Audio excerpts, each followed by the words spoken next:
নমস্কাৰ, সুপ্ৰভাত। এটা সুন্দৰ দিন আৰু এই সুন্দৰ দিনটিত আপোনালোকলৈ আকৌ আহিলোঁ। প্ৰতিটো মুহূৰ্তত আপোনালোকক শ্ৰোতাক মানুহক চোৱাটো আমাৰ সৌভাগ্য আৰু প্ৰত্যেকটো দিনাই আমি পৃথিৱীৰ বিভিন্ন মানুহবোৰৰ চেহেৰা ছবিবোৰৰ পৰিচয় হওঁ। প্ৰত্যেকটো দিনাই আপুনি যদি জিলাখনলৈ ওলাই যায়, জিলাখনৰ কংক্ৰিটৰ পথ আৰু ঠিক সেইদৰে গ্ৰামাঞ্চলতো একেই ধৰণে সদায় দেখি থকা চেহেৰাবোৰৰ সৈতে সংযুক্ত হয় এটি নতুন নতুন চেহেৰা। মানুহবোৰ প্ৰত্যেকজন মানুহে দেখে পৃথক।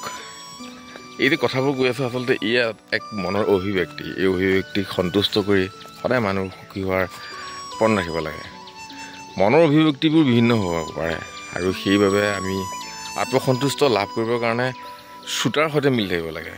পৰিভ্ৰমীৰ দৰে মনটোক বহল কৰি এই যে বিশাল মহাগৰ্ভত সূৰ্যৰ যি ছাতি ৰং প্ৰস্ফুটিত হয়, বিলাই থাকে তেওঁ, সেই ৰঙত প্ৰস্ফুটিত হোৱাৰ প্ৰয়াস কৰিব লাগে। উজ্জ্বল এপাহি ফুলৰ দৰে